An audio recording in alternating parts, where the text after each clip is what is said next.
최경영의 최강 시사.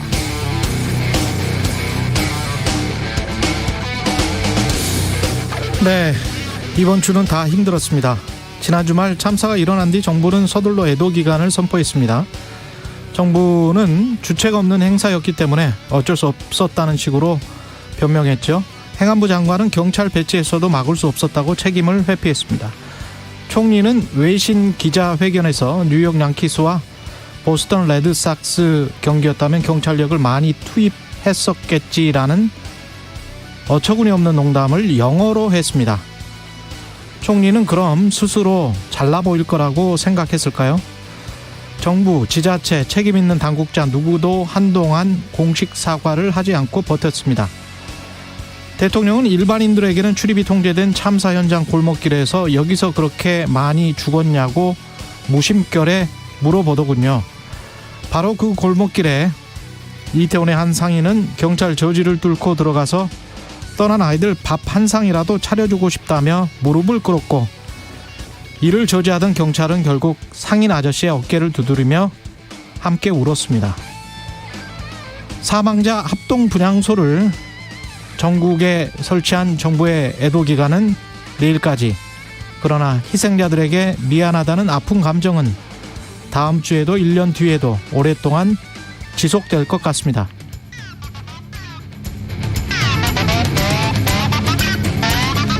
네, 안녕하십니까. 11월 4일 세상에 이익이 되는 방송 최경련의 최강시사 출발합니다. 저는 KBS 최경련 기자고요. 최경련의 최강시사 유튜브에 검색하시면 실시간 방송 보실 수 있습니다. 문자 참여는 짧은 문자 50원, 긴 문자 100원이 드는 샵 9730 또는 유튜브 무료 콩 어플 많은 이용 부탁드리고요.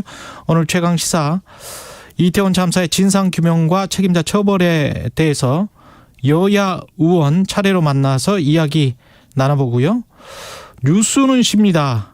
그리고 이어서 봉화 광산 매물 사고와 관련해서, 그리고 이태원 참사 가중시켰다는 혐의를 받고 있는 불법 증축과 관련해서도 좀 알아보겠습니다.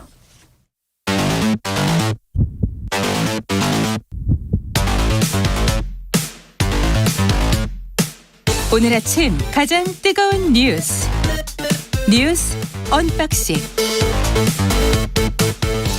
네, 뉴스 언박싱 시작합니다. 오늘은 확장판입니다. 민동기 기자, 김민하 평론가 나와 있습니다. 안녕하십니까? 안녕하세요. 김태현 님이 오늘도 서울 이태원 참사 사고로 깊은 애도를 표합니다. 이렇게 말씀을 하셨네요. 예.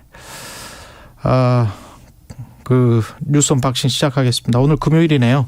북한 미사일, 북한이 또 쐈습니다. 탄도미사일. 어젯밤 11시 28분경부터요. 북한이 동해상으로 포탄 80여 발을 쐈습니다. 일단 탄착 지점이 9.19 군사합의에 따른 NLL 북쪽 해산 완충 구역 내인데요. 이게 9.19 합의 위반입니다. 그래서 군 당국이 경고통신을 실시를 했고요.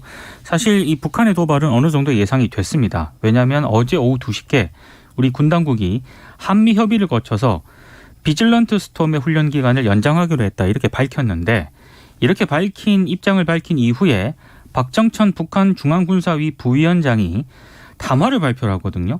돌이킬 수 없는 엄청난 실수를 저질렀다는 것을 알게 될 것이다, 이렇게 경고를 하게 됩니다.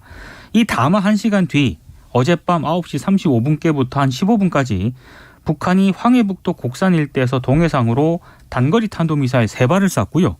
그리고 이어서 북한이 80여 발의 심야 포병 사격까지 실시를 했습니다.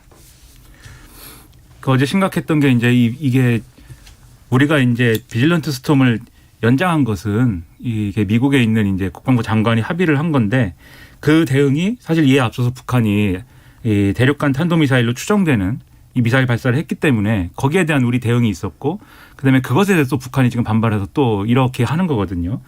그 ICBM의 경우에는 일단은 ICBM을 쏜 것으로 추정이 되는데 완벽하게 성공하지는 않은 것으로 보이지만 2단 추진체까지 분리해서 거기까지는 성공한 것으로 보인단 말이죠. 그렇죠. 그렇다고 하면 기술적으로 상당히 진전을 이뤘을 가능성이 지금 예고가 되고 있어서 그럼 지금까지 그럼 ICBM까지 나왔다고 하면은 다음 단계로 아마 가는 수순일 것이다라고 보는 거고, 일부 분석을 보니까 지금까지 북한이 이렇게 미사일을 막 쏘고 포 사격을 하고 하는데 들어간 비용이 2년치 쌀 수입 액수에 맞먹는다, 이렇게 보도를 하고 있거든요. 예. 그렇죠. 그러면 이만큼 자원을 투입했으니까 끝을 보겠죠, 아마.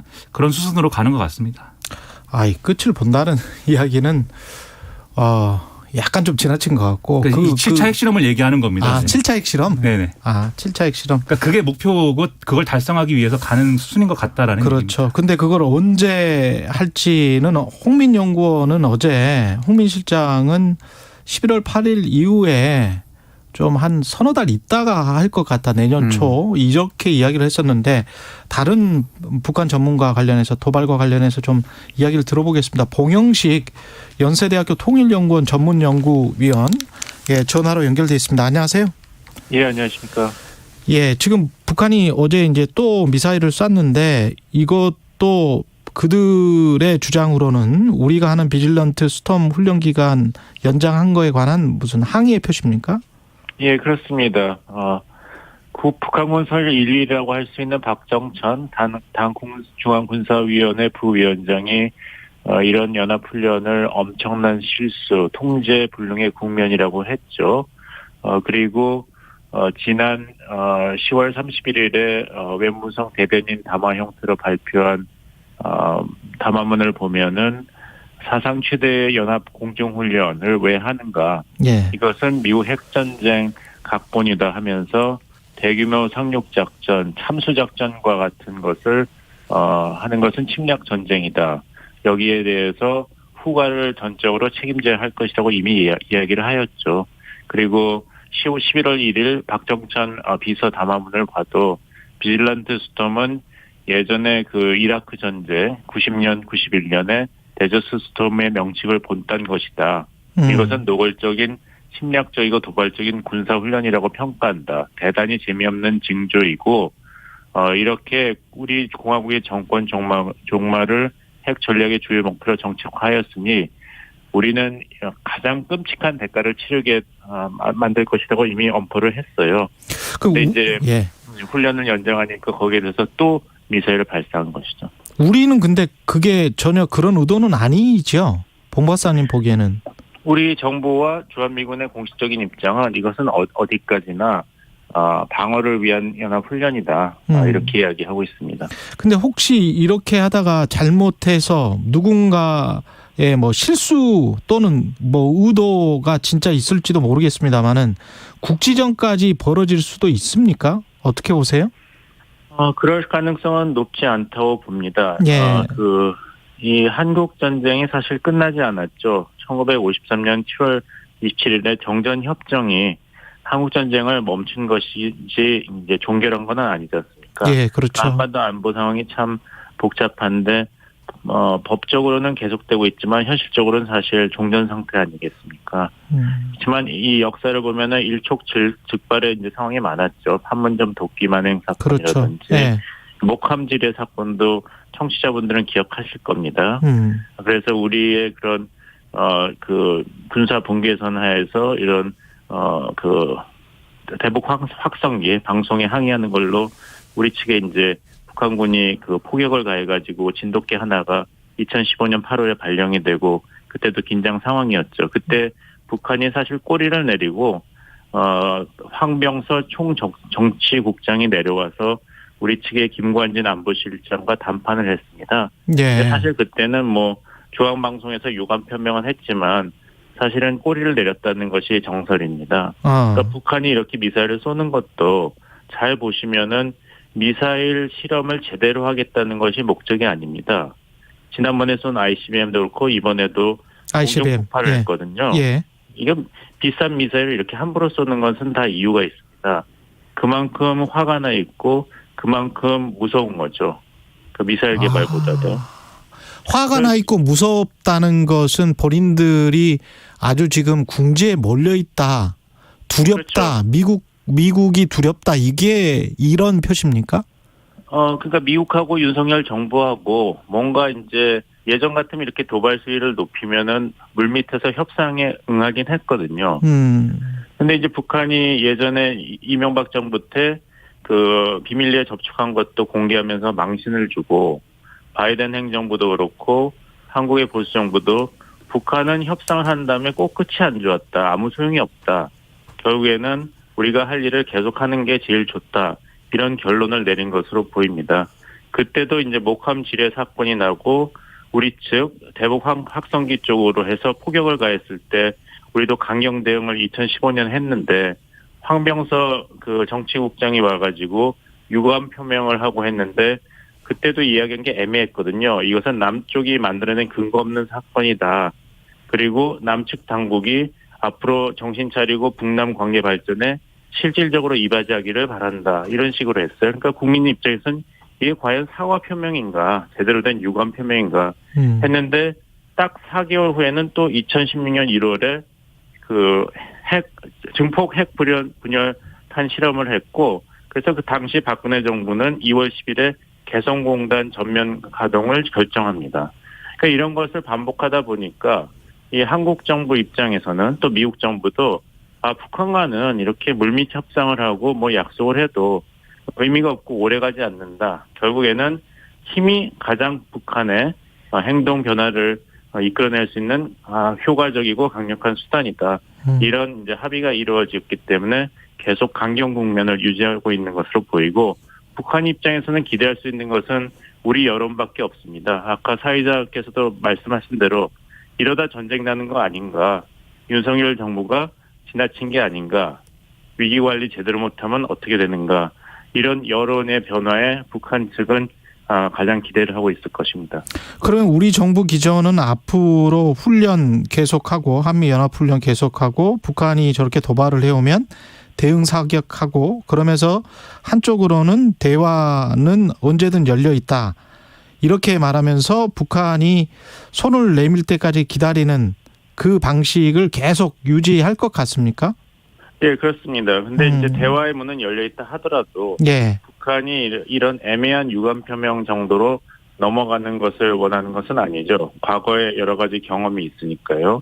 그러니까 북한 측에서 불리한 것은 북한의 전략이 지난 70년 동안에 워낙 노출이 되었고 이제 경제도 어렵고 하기 때문에 여러 가지 제재가 있고 북한 측이 쓸 수 있는 카드가 많이 소진돼 있습니다. 과거에 비해서. 예. 북한이 노출이 굉장히 돼 있다는 말씀이죠. 그러니까 이제 북한이 대화에 나오려면은 한국과 미국이 만족할 만한 어떤 전제 조건이 성립돼야 될 것입니다. 그것은 결국에 가서는 바이든 대통령이 한미 정상회담에서 이야기한 대로 북한의 핵 미사일 경납고에 대해서 김정은 위원장 선에서 그 비핵화 방향으로 큰 진전을 이루겠다는 전제가 있어야만 이제 소위 말하는 대화를 한국과 미국이 받아들이겠는데 북한 측에서는 받아들이기 힘든 전제죠. 비핵화의 제스처를 먼저 취하지 않으면 우리 정부도 대화에 임하지 않을 것 같군요. 지금 말씀하신 거 그렇기 보니까. 때문에 아까 그 기자분께서 말씀하신 대로 예. 왜 7차 핵실험을 아직도 안 하는가. 예. 어떤 사람은 앞으로 한 3개월은 있어야 될 것 같다 그러고 예. 어떤 전문가는 또 빨리 할 거다고. 그것은 왜냐하면 7차 핵실험을 하면은 북한 측에서도 굉장히 큰 전략적인 어떤 수정을 해야 되는데 여러 가지 지금 생각을 하고 있을 것입니다. 7차 핵실험을 한다는 거는 어떻게 보면 최종 메시지네요. 그렇습니다. 예. 더 이상 대화하지 않겠다. 그러면 핵실험은 11월 8일 이전에 안 한다는 쪽이세요? 봉 박사님은 마지막으로? 그러니까 이제 그게 물리적인 달력에 따라서 결정할 문제가 아니라 아까 말씀드린 대로 대화를 할 것인가 한국과 미국과. 그렇다면 그 비핵화 문제에 대해서 어떤 정도의 그 최고 수준의 결단은 있어야 되는데 그게 쉬운 문제겠습니까? 예. 거기에 대한 결론이 난다면은 11월 8일 전에도 되겠지만 예. 아직도 좀 더 두고 봐야겠다 한다면은 계속 미사일을 쏘면서 긴장 수위는 높이되 7차 핵실험 카드는 계속 유지하는 쪽으로 갈 가능성이 높습니다. 어제 홍민 실장과 비슷한 의견이신 것 같습니다. 봉영식 연세대학교 통일연구원 전문연구위원이었습니다. 고맙습니다, 박사님. 네네. 네. 예, 지금 뭐 이야기를 거의 다 들어서 이태원 참사 이야기로 바로 넘어가겠습니다. 경찰 총경 2명 수사 의뢰를 했군요. 경찰에서. 경찰청 특별감찰팀이 당시 용산경찰서장이었던 이임재 총경하고요. 서울경찰청 상황관리관이었던 류미진 총경에 대한 수사를 의뢰했다고 어제 밝혔습니다. 이임재 총경 같은 경우에는 사고 현장에 늦게 도착을 해서 지휘 관리를 소홀히 했고 경찰 지휘부에 보고도 지연한 사실을 확인했다는 게 감찰팀의 설명입니다. 관련해서 오늘 조선일보가 보도한 내용이 있는데요. 이임재 총경이 참사 당일인 10월 29일 용산서장으로 용산 일대 집회 대응을 지휘한 뒤에 용산 삼각지의 한 식당에서 식사를 하다가 당일 오후 9시 30분쯤에 첫 상황 보고를 받고 식당을 떠났다고 보도를 했습니다. 근데 이제 감찰팀에 따르면 이 총경이 오후 10시 40분쯤 이태원 근처에서 하차했고요. 오후 11시 조금 넘어서 이태원 참사 현장에 도착한 점을 확인을 했는데 근데 이 시간 동안 약 1시간 30분 동안 상황 지휘를 한 흔적을 발견하지 못했다는 게 감찰팀의 일단 판단인 것 같고요. 그래서 이제 이 부분에 대해서 수사를 벌이는 것 같습니다. 유미진 총경에 대해서는 참사 당일 당직을 섰는데 112 치안종합상황실 팀장으로부터 사고와 관련한 보고를 받고 오후 11시 39분에서야 112 상황실로 복귀를 했습니다. 그전까지는 본인 사무실에 머물고 있었다라고 하는데요. 이거는 당직 지침을 어겼다는 게 또 감찰팀의 설명입니다. 참고로 이 상황관리관은 112 치안종합상황실장을 대리해서 서울경찰청장에게 치안 상황을 보고를 하고 긴급한 상황이 발생을 하면은 경찰청 상황실에 보고하는 역할을 하고 있는데요. 일단 감찰팀은 류청경의 업무 태만도 일단 그 경찰의 별다른 신속한 조치를 취하지 않은데 상당히 영향을 미친 것으로 일단 판단을 하고 있습니다. 이게 여러 가지 이제 의문을 풀어야 될 의문들이 있는 것 같습니다. 그러니까 지금 이제 이 용산 경찰서장을 했던 이 분의 경우에는 이제 식당에서 밥을 먹었다는 건데 그게 삼각지에 있다는 거잖아요. 그렇습니다. 삼각지 역을 기준으로 하면은 이태원 참사 현장까지 한 걸어서 한 30분 정도 거리로 추정이 되는데 그러면 예. 그 정도 수준의 이동 시간일 텐데 이분이 차를 타고 이동을 했다는 것이고 1시간 반 걸린 거거든요.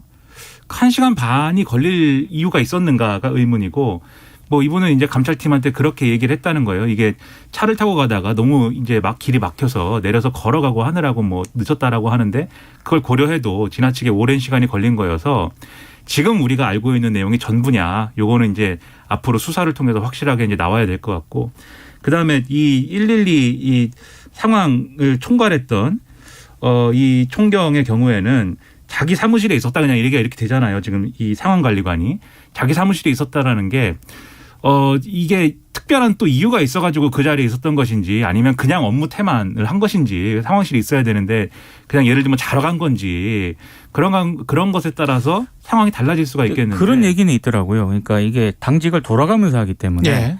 이른바 그 상황관리관 같은 경우에는 같이 있으면은 이제 좀 부담을 느낀다. 그래서 항상 통상적으로 사무실에 있다가 긴급 상황이 발생을 하면은 상황실로 복귀하는 그런 형식을 취했다라는 반론도 있습니다. 그러니까 그런 것들이 정확하게 무슨 일인지 확인이 돼야 될 것 같고 여기에 더해서 사실 감찰의 범위가 이제 여기서 끝나면 이것도 이제 이상한 거죠. 지금 이렇게 끝나면. 대응을 잘못했다 이거 하나만 가지고 이야기를 하면은 정말 꼬리 자르게요. 그렇습니다. 그렇죠. 예. 근데 이제 대응에 있어서도 이제 이 대비를 얼마나 했느냐도 이제 해야 되겠지만 그 이야기는 좀 이따가 하겠습니다. 네, 대응에 예. 있어서도 지금 이제 용산 경찰서장이 이렇게 늦었다. 이 모든 대응에 있어서 그리고 서울청장한테 보고하는 것도 늦었지 않습니까? 상당한 시간이 걸린 상황에서 뒤늦게 보고를 했는데 서울청장도 보고를 받고 경찰청장한테 굉장히 시간이 오래 걸려서 보고를 또 했거든요. 한 40분 걸렸습니다. 행안부 장관, 대통령실 다 늦었어요. 바로 보고를 예. 안 했어요. 다들. 그렇죠. 근데 이 서울청장은 왜 그러면 경찰청장한테 늦게 보고를 했느냐. 이거와 관련돼서 또 여러 가지 얘기가 나오거든요. 그리고 결과적으로 지금 말씀하신 것처럼 다 보고가 늦게 됐지만 대통령실 그다음에 행안부 장관 다 보고가 뭐 늦었다라고 평가하지만 제일 늦게 된 게 경찰청장이고 거의 참사 2시간 지나서야 경찰청장이 보고를 받았고 수뇌부에 회의를 소집한 게 새벽 2시가 넘어서예요.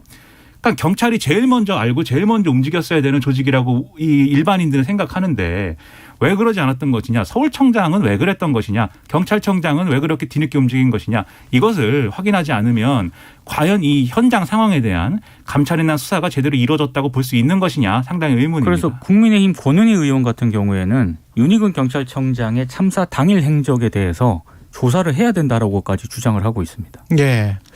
야당에서도 국정조사를 지금 요구하고 있는 것 같고요. 예. 기상청과 교통정보를 듣고 다시 뉴스 언박싱 계속하겠습니다. 네, KBS 출근길 날씨 정보입니다. 오늘과 내일 아침이 가장 춥겠습니다. 일요일 오후부터 평년 기온을 조금씩 회복해 나가겠고요. 현재 한파주의보 강원 속초와 고성 평지, 강원 북부 산지에 내려져 있고 지금 기온 보면 대구, 한령, 철원, 파주가 영하 4도 가까이, 영하 3.78도 정도로 떨어져 있습니다. 또 서울도 현재 기온 1.6도, 많은 내륙 지역이 영하권으로 좀 떨어져 있거나 0도 안팎인데요. 내일도 영하 5도 안팎까지 떨어지는 내륙이 많겠습니다. 따뜻한 겨울 옷차림 내일까지 꼭 지켜주시고요. 감기 조심하셔야 되겠습니다. 오늘 낮 기온도 서울 10도 등 전국이 9도에서 16도에 그치면서 많이 춥고 쌀쌀하겠고요. 평년보다 낮은 기온이 내일까지 이어지면서 오늘과 내일 이번 가을 들어 최저 기온을 보이는 곳이 많겠습니다. 또 대기도 차츰 건조해지고 있는데 현재 건조주의보 경남권 해안에 발효 중이고요. 강풍특보가 제주 산지, 전남 해안, 서해 5도에 내려져 있는데 현재 이렇게 한파가 일부 지역에는 한파특보로까지 영향을 주면서 이어지고 있는 상황이라서 이 바람이 가세하면서 또 체감 온도는 더 전국적으로 떨어지니까요. 주의를 하셔야 되겠습니다. 현재 서울 기온은 1.7도입니다. KBS 최강시사 출근길 날씨정보 최영우였습니다. 계속해서 이 시각 교통 상황입니다. KBS 교통정보센터 이현 씨가 정리해드립니다.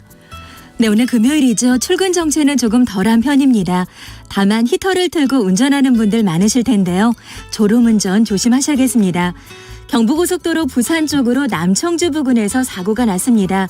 승용차 사고를 처리하느라 4차로가 막혀 있으니까요. 차로 변경에 유의하셔야겠습니다. 반대 서울 쪽은 멀리 양산 부근에서 정체고요. 북천안 부근에서 막힙니다. 또 양재에서 반포 쪽으로 서울 시구간에서 정체가 이어집니다. 서울은 내부순환도로 성수 분기점 쪽인데요. 홍지문 터널 안에서 사고가 났고요. 홍제 램프부터 여파를 받고 있습니다. 북부간선도로 도심 방향 원룸 분기점 부근의 사고는 처리가 됐지만 구리 시계부터 많이 밀리고 있습니다. KBS 교통정보센터였습니다. 오늘 하루 이슈의 중심. 당신의 아침을 책임지는 직격 인터뷰. 여러분은 지금 KBS 1라디오 최경영의 최강시사와 함께하고 계십니다. 네, 뉴스 언박싱 민동기 기자, 김민아 평론가와 함께하고 있습니다. 시위가 없었었는데 서초동에서 근데 2개 기동대, 우리가 81개라고 했었죠, 기동대가. 네. 근데 기동대가 하나도 배치가 안 됐었고 그중에서 2개 기동대는 그냥 서초동에서 하루 종일 대기를 하고 있었다. 이게 또 새롭게 밝혀졌습니다. 그러니까 이상민 행안부 장관이 거짓말한 것 아니냐, 이런 지금 비판이 나오고 있는데요. 참사 당일 기동대 1개 부대가 서울 용산구 사고 현장 인근에서 야간 대기 중이었는데 질서 유지에 투입되지 않은 것으로 확인이 됐습니다. 그런데 같은 날 윤 대통령의 사저가 있는 서초구에는 집회 시위가 없었는데도 기동대 2개 부대가 배치가 됐습니다. 그래서 경찰이 이 당초 이태원 그 할로윈 축제의 군중 밀집 사고 가능성에 대비하지 않았다는 게 이제 확인이 됐다는 그런 내용인데요. 신현영 더불어민주당 의원실이 경찰청으로부터 제출받은 10월 29일 경력 운영 계획을 보면 경찰이 용산 전쟁 기념관과 그 집회 시위 등을 위해서 당일 오전 8시부터 오후 8시까지 기동대 3개 부대를 투입을 하고요. 오후 8시부터 다음날 오전 8시까지 대기하는 기동대 1개 부대를 배치를 하기로 했습니다. 당일 대통령실 청사가 인접한 전쟁 기념관 앞에 신고된 집회는 총 4개였는데 이들이 신고한 집회 인원이 270명 정도 됐다고 합니다. 근데 다 모두 당일 오후 8시 이전에 집회를 마칠 계획이었는데요. 문제는 그날 오후 8시 이후 야간조로 편성된 기동대 1개 부대가 녹사평역과 상박 지역 인근에서 대기를 했음에도 불구하고 현장에 파견되지 않았다는 그런 점입니다. 출동시켜야 하는 것 아니냐, 이런 좀 지적이 나오고 있고요. 그리고 용산경찰서 교통과가 운영하고 있는 교통기동대도 현장에 제때 투입하지 않았는데 참사 현장을 지휘한 용산서 소속 경찰관이 참사 당일 오후 7시 반부터 8시 사이에 용산경찰서에 전화를 겁니다. 그래서 집회 현장에 있는 교통기동대 20명을 빼서 미리 배치해야 한다라고 긴급 요청을 했다라고 하는데 당시 용산경찰서 관계자는 아직 집회가 끝나지 않아서 움직일 수 없다, 이렇게 거절을 한 것으로 확인이 됐습니다. 그러니까 이게 이제 대통령실 청사하고 그다음에 대통령 사저에 대해서 당연히 경비의 필요성이 있겠죠. 하지만 긴급한 상황에서는 이 기동대 중대 전부가 아니더라도 그렇죠. 한 개라도 2개 기동대가 있으니까 그렇죠. 한 개라도 투입을 할 수 있도록 했으면 그렇죠. 얼마나 좋았겠느냐 이 생각이 먼저 들고 첫 번째로 그렇고 두 번째로 그러면 그 판단을 언제 누가 했어야 되느냐. 결국 서울청장이 했어야 되거든요. 이거를. 그렇죠. 왜냐하면 그 관리 책임이 서울청장에 있는 것이고 그리고 최소한 현장의 지휘 권한은 용산경찰서장에 당시 있었기 때문에 서울청장이 아니면 용산경찰서장이 했든지 그런 게 이루어졌어야 되는데 앞서 말씀드렸습니다만 이 두 분의 경우에 전혀 이태원 상황에 관심이 없었다. 이 경찰 이 당시에 현장을 대응했던 경찰 외에는 이것에 대한 전혀 관심을 기울이지 않았다라는 게 여기서도 이제 드러나는 것이고 여기에 하나 더해서 결국 이런 반론이 있을 수가 있어요. 그게 이태원 참사를 대비하기 위해서 이렇게 기동대가 투입됐을 경우에 예를 들면은 대통령실이나 또 사저에 대한 어떤 경비가 약화돼서 거기서 또 무슨 일이 일어나면 어떡하겠느냐라는 생각을 경찰이 할 수 있는 거 아니냐라고 하실 수 있는데 그런 것까지 포함해서 사전에 경력 운영 계획을 제대로 세웠어야죠. 그러니까 서울청에서 기동대를 서울청에서 다 넣었다는 거예요. 집회 대응하고 그다음에 사저 경비, 대통령실 이런 거 하고 나서 남은 기동대 없다는 건데 그러면 지금 그래서 경기 남부청에서 일부 지원받은 거거든요. 이게 만약에 이게 할로윈 이 축제까지 이 행사까지 있기 때문에 여기도 대응해야 된다는 판단을 사전에 미리 했으면 다른 지역의 기동대들도 추가로 지원받을 수가 있었던 거 아닙니까? 그러니까 이런 걸 종합적으로 판단해 볼 때 모든 과정 사전 대비서부터 현장 대응까지 전반적으로 다 아니했다라는 평가를 피할 수가 없는 겁니다. 그런데 그런 얘기를 하시는 분도 있더라고요. 예. 좀 이해가 안 간다라고 하는 얘기를 하시면서 홍대 클럽데이라는 게 이제 주말마다 있거든요. 있죠. 예. 근데 홍대 클럽데이 정도만 하더라도 관할 경찰서인 마포 경찰서에서 매뉴얼이 다 있다라고 합니다. 어떻게 했을 때 혹시 예. 문제가 발생을 했을 때. 그 인파 관리와 관련해서. 네, 그러니까 예. 주말마다 열리는 홍대 클럽데이도 관할 경찰서에서 그 정도 계획을 세우는데 이태원 할로윈 축제와 관련해서 이 정도로 무대책이었다라고 하는 게 자기는 도저히 이해가 안 간다라고 하는 분들도 많습니다. 지금 오늘 그 노컷 뉴스에서 단독으로 나온 뉴스에 안전보다 마약 실적 챙긴 경찰 윤석열 대통령 발언 후에 서울청장 판 키웠다. 이런 제목의 뉴스가 나와 있어요. 그러니까 전반적으로 지금 마약 단속과 관련해서는 10월에 뭐 수만 개 거의 10만 개에 가까운 기사들이 나왔더라고요. 그 관련해서 마약 단속을 집중적으로 지금 마약이 문제다. 네. 그래서 할로윈 때 지금 마약 단속반들이 많이 그쪽으로 사복을 입고 출동을 했다는 거잖아요. 실제로 형사과 그렇죠.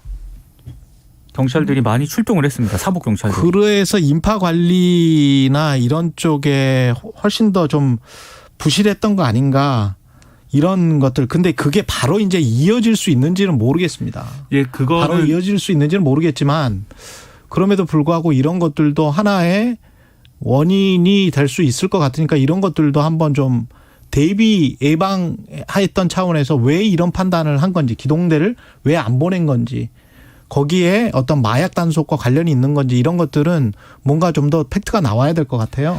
네, 그 부분은 네. 이런 생각은 해볼 수가 있습니다. 그러니까 마약 단속을 하는 인력들이 그러니까 마약 수사대 지금 서울청 마약 수사대가 갔다는 거고 그렇죠. 그다음에 이제 지금 말씀하신 대로 형사과 이런 여기 있는 사람들이 가는 건데 이 사람들이 예를 들면 이 마약을 수사하지 않고 이 인력 통제를 하는 거냐 그렇진 않거든요. 아니, 그 사람들은 네. 그렇지 않죠. 업무가 분리되어 있는 것이고 그럼요. 그 인력 통제는 경비과나 또는 이제 교통과 이런 데 있는 예를 들면 기동대 포함해 가지고 최소한 이 인력들이 하는 것이기 때문에 교통과는 차량 통제를 하는 것이고 그렇습니다. 그래서 지금 인파 관리를 하는 인력이 과연 몇 명이나 있었는가. 그래서 이제 나오는 얘기가 그러니까 마약 수사하는 형사들 네. 그리고 형사과 형사들은 굉장히 현장에 많이 있었는데 그보다 교통과라든가 현장을 진짜 통제할 수 있는 경찰 배치 인력은 상대적으로 적었다라는 지적이 나오고 있어서 그래서 이제 이 문제가 좀 불거지는 것 같아요. 그래서 이게 지금 최경영 기자님 말씀하신 것처럼 반드시 이제 연역적으로 뭔가 연결되는 그런 그럴 상황은 수는 아니고 예. 다만 경찰 지휘부의 관심사가 주요 관심사가 이태원 이 어떤 축제 할로윈 축제라고 했을 때는 지금 어떤 그 대부분의 어떤 관심사, 여론의 관심사 그리고 정치 권력의 관심사가 그렇죠. 마약 수사에 있기 때문에 그렇죠. 이건 한번 우리가 챙겨야겠다 이렇게 생각을 하고 그러니까 경찰청이랄지 용산서장이랄지 이쪽이 다 모두가 그런 식으로 마약 단속과 관련해서 전부 다 마약과의 전쟁 이거를 대통령도 이야기를 하고 법무부 장관도 이야기를 하고 검찰청장도 이야기를 했기 때문에 그쪽으로 너무 쏠려 있던 게 아닌가. 그런 생각도 들어요. 두 가지 정도 쏠려 있었다라는 정황은 좀 의심해 볼 수 있을 것 같습니다. 일단 당시 용산 대통령 집무실 근처에서 이제 시위가 있었기 때문에 이걸 좀 통제를 해야 된다라는 생각을 우선 했을 것 같고요. 그렇죠. 또 하나는 네. 오래전부터 방금 말씀하신 것처럼 윤석열 대통령하고 한동훈 법무부 장관이 마약과의 전쟁 이런 얘기를 했기 때문에 그런 부분들에 대해서 더 방점이 찍혔을 가능성, 이 부분은 충분히 합리적으로 의심해 볼 수 있는 그런 이 대목입니다. 사고 참사가 일어나려면 뭔가가 복합적인 요인으로 다 발생을 그렇죠. 하기 때문에 그래서 근데 요거는 그래서 그런 관심의 문제, 지휘부의 관심사의 문제다. 이렇게 이제 비판을 할 수 있겠는데 다만 이제 좀 우려가 되는 거는 인터넷 공간이나 이런 데서 이게 어떤 직접적인 관계가 있는 것처럼 음모론을 얘기하고 뭐 이런 경우들이 지금 있거든요. A가 B로 바로 연결되지는 않아요. 그렇죠. 이게 네. 반드시 무슨 뭐 마약 수사하느라고 일부러 뭐 이렇게 뭐 그러니까 마약 경비를 수사도 소홀히 했다. 잘하고 뭐 가령 현장의 그렇죠. 통제도 충분히 인파 관리도 잘했을 수 있어요. 잘 했어야 네. 되는 거죠. 근데 그거를 인파 관리를 잘 못한 요인 중에 혹시 이게 들어가 있는 게 아닌가, 거기에 관해서는 같이 한번 점검을 해볼 필요가 있겠다. 그렇습니다. 그 정도의 말씀입니다. 네. 예. 예. 그리고 이 정치권 반응은 지금 계속 다릅니다. 여당에서는 선조사 후 문책, 야당에서는 국정조사. 재밌는 좀 상황이 되는 것 같아요. 예. 일단 여당 내에서도 국민의힘 내부에서도 이상민 행정안전부 장관을 경질해야 되는 것 아니냐 이런 목소리들이 나오고 있거든요. 근데 언론 보도를 자세히 보면은 대부분 익명입니다. 익명으로 지금 좀 경질해야 될 것 같다 이런 멘트를 많이 하고 있습니다. 오히려 실명으로 지금 이 경질을 요구하는 의원은 안철수 의원 정도고요. 그리고 홍준표 대구시장 같은 경우에 SNS에서 이제 책임론을 강하게 주장을 하고 있는데 나머지는 다 익명입니다. 그리고 어제 이제 윤석열 대통령이 또 이상민 행안부 장관을 이틀 연속 조문에 대동을 했거든요. 이거와 관련해서 동아일보가 어제 윤 대통령이 출근 전 합동분향소 조문 시 이상민 행안부 장관이 동행할 것을 강력하게 지시했다 이렇게 보도를 했는데 이 동아일보 보도를 또 대통령실이 부인을 했습니다. 그러니까 국무위원 전원의 참석 여부, 조문 참석 여부를 묻는 참모 질문에 윤 대통령이 뭐 주무부처 장관 정도만 참석하면 되지 않겠느냐 이렇게 말한 게 전부라는 건데요. 아무튼 이상민 행안부 장관의 경질과 관련해서 여권 내부에서도 좀 부글부글 끓고 있는 건 분명한 것 같은데 굉장히 입장을 밝히는 건 조심스러운 것 같습니다. 이것도 계속 대통령 눈치만 보는 거 아니에요? 그렇습니다. 지금 민심을 생각을 한다면 행안부 장관 정도는 당연히 경질해야 되는 거 아닙니까? 지금 대체적으로 상식적으로는 경찰청장하고 행안부 장관은 책임을 져야 되는 게 아니냐 이런 얘기가 당연히 나오죠. 다 그렇게 얘기하는데 네. 다만 이 기류가 이 정권 핵심부의 어떤 기류 일단 경찰이 잘못한 것부터 따져보자인 것 같아요. 그리고 행안부 장관에게도 경찰이 제대로 보고 안 한 거 아니냐 이제 이런 기류인 것 같고 이게 단서가 한동훈 법무부 장관의 발언에 저는 있다고 생각을 하는데 이 지금 검찰이 예를 들면 경찰이 스스로 수사하고 감찰하는 이 셀프 감찰, 셀프 수사 제대로 할 수 있겠냐. 검찰이 뭔가 나서야 되는 거 아니냐라고 기자가 질문했더니 민주당이 검찰 수사권 축소 법안을 처리를 해서 검찰이 참사는 수사를 할 수가 없다. 근데 그 법안에 의하더라도 이른바 경찰의 잘못은 수사를 할 수 있는 거 아닙니까? 그러면 이후에 수사가 진행이 되더라도 검찰 수사가 진행이 되더라도 경찰이 수사와 감찰 과정에 뭘 잘못했는지만 할 거다라는 예고를 한 것처럼 한동훈 장관 표현으로는 일종의 복선처럼 이게 비춰져요. 즉 이게 보통 참사와 관련된 수사를 한다고 하면은 지금 전 정권 수사하는 것처럼 수사를 막 펼치지 않습니까 검찰이. 그런데 지금 정권의 기류는 그렇게 가지 않는 것이다라는 것이 보여서 일각에서는 그래서 그 얘기도 나와요. 결국 이거는 그러면 상설특검이나 이런 것을 활용해서 법무부 장관이 좀 수사를 좀 더 적극적으로 해야 될 필요가 있는 거 아니냐라는 지적도 나오지만 그거는 아마 결국 정권에 부담될 것이기 때문에 어렵지 않겠냐라고 평가하는 그런 시선들이 있습니다 지금. 근데 저는 이런 시선들이 이 사건의 어떤 진상을 가리고 책임자를 책임지도록 하는데 과연 도움이 될 것이냐. 저는 좀 더 적극적일 필요가 있지 않느냐 이런 생각이 듭니다. 오늘도 미국 연준 이야기는 못하게 됐네요. 확장판인데. 예, 네, 미국 연준 확장판이. 금리 4연속 인상했습니다. 0.75%포인트 인상. 이틀 연속 못하고 있습니다. 예. 이거는 정해진 수준이었고 한 번 더 할 거냐 말 거냐 해서 상당히 또 불꽃 튀는 얘기가 나올 것 같습니다. 다음 주에 경제 이야기는 집중적으로 좀 전해드리겠습니다. 뉴스 언박싱 여기까지 하겠습니다. 예, KBS 1라디오 최경영의 최강시사입니다.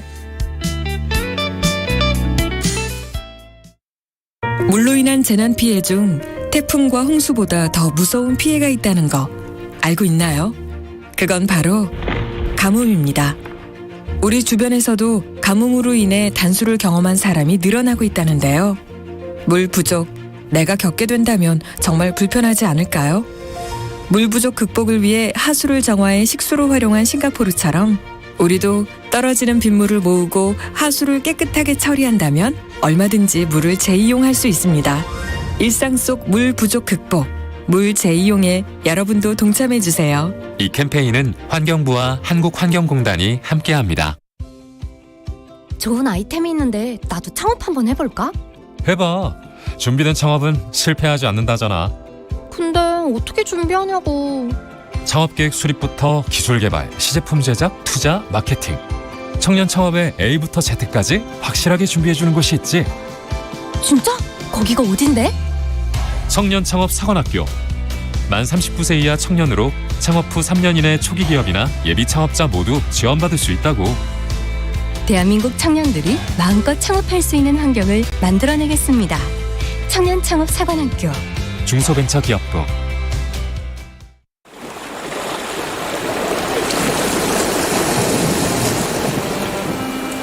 42명 남자까지 합쳐 전북도관에 물질허몽 한 석들간 살아 그게 나왔지. 39에 울릉도를 떠났 그러니까 나와니 제주도 한 사람 거지. 2022 KBS 연중기획 기억을 기록하다. 물고를 사는데 이제 36명이 들어가 한 42명이 사는데 잘 뜨거시나 그때 들어갈 때 다 갖고 먹던 거정 들어가. 배로 실렁 들어가. 지금 갖고 먹 거정 들어간 그 굴루에 2층 만들한 그딘 자고 밑에서는 밥 해 먹고 빨래하고 그냥 살려면 아침에 살고 잠은 2층에서. 19살 때 독도에 간 제주해녀 김공자 씨는 기억합니다. 독도 의용수비단은 독도 사수를 위해 제주 해녀들을 모집했습니다. 외로운 섬은 화장실도 잠잘 곳도 마땅치 않았습니다. 임시 거처에 머물며 한 번 들어가면 석 달을 버텨야 했습니다. 이제 날이 세요. 근데 그땐 우질무가 며칠씩 놀아. 며칠씩 놀고 날 세요. 충경도 또 하루 한 번 오는데 날 세면 못 오거든. 못 오면 이젠 총만 팡팡 쏘면 이제 허영 어떤 안무 허영. 총 몇 발 쏘면은 물 떨어진 거. 몇 발 쏘면 쌀 떨어진 거 경험해야 이제 그런 식으로 살다 나왔지. 거친 날씨에 수시로 고립되는 독도. 물이 떨어지고 쌀이 떨어져도 떠나지 않은 건 우리 땅이기에. 청춘을 독도에 다 바친 제주 해녀들은 독도를 지켜낸 산 증인입니다.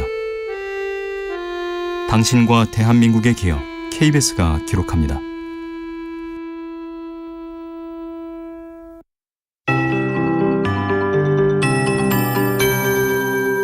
KBS 58분 날씨.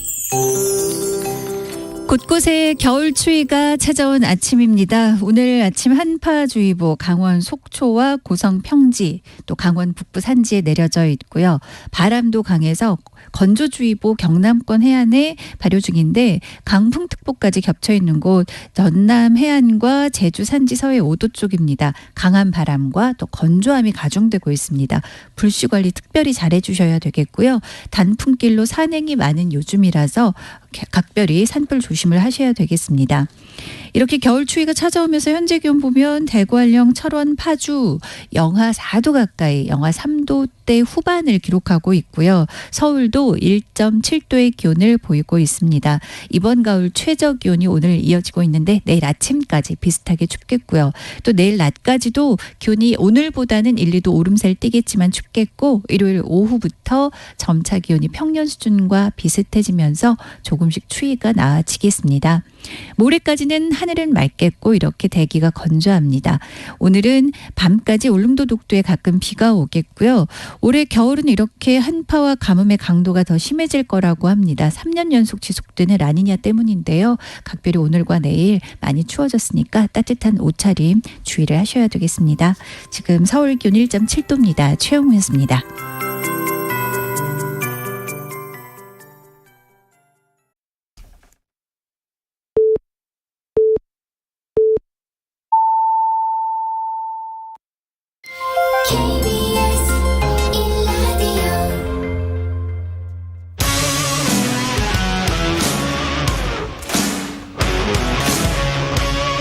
오늘 하루 이슈의 중심 최경영의 최강 시사.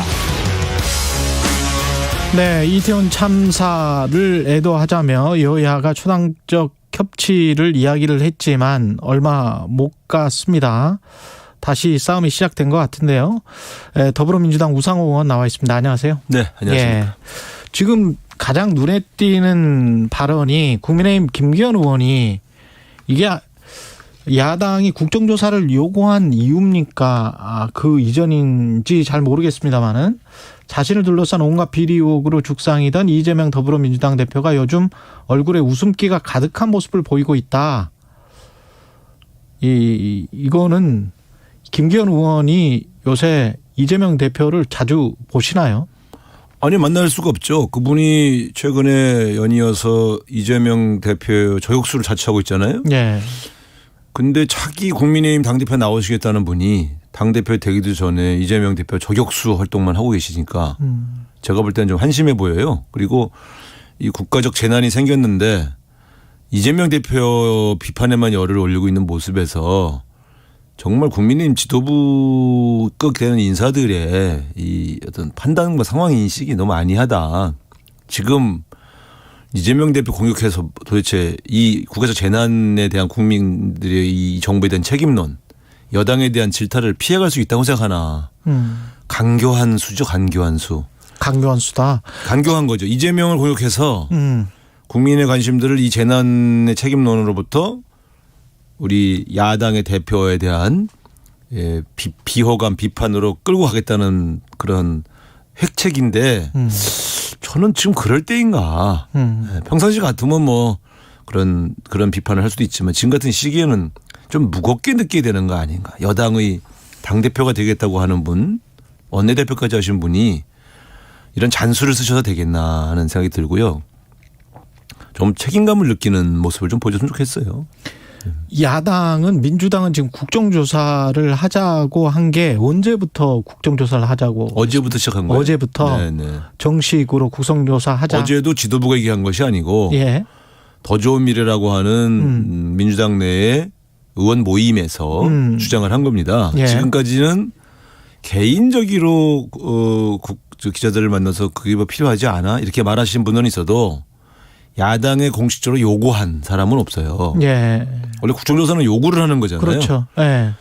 당대표, 원내대표가 아직까지 국정조사를 하자고 제안한 바가 없고요. 아, 그렇군요. 네. 그리고 어제 더 좋은 미래가 성명서를 내는데 그 내용이 포함되어 있어요.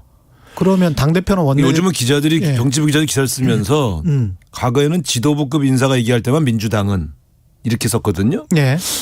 근데 요즘은 그냥 개인이 얘기해도 민주당은 이렇게 써요. 근데 그건 약간 이제 오해 소지가 있는데. 오해 소지가 있다. 어쨌든 제가 볼 때 아직 당 지도부가 공식적으로 요구한 바는 없으나 적어도 한 30-40명 이상이 포함되어 있는 모임인 더 좋은 미래라고 하는 모임에서 공식적으로 요구를 시작한 것은 어쨌든 무게가 있는 제안이라고 봐야죠.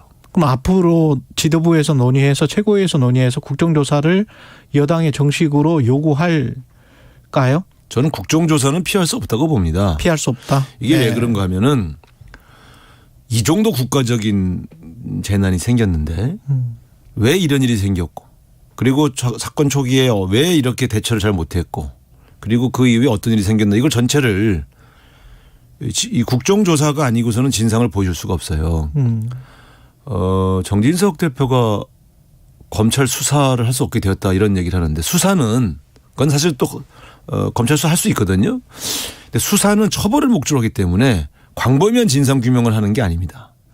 불법을 저지른 것만 수사하게 돼 있어요. 예. 근데 이번 일은 불법은 아니지만 도대체 정책적으로 왜 이렇게 무능했냐까지 보여줘야 되기 때문에 확인해야 되기 때문에 이것은 국정조사가 훨씬 더 넓은 범위의 조사 기능이고요.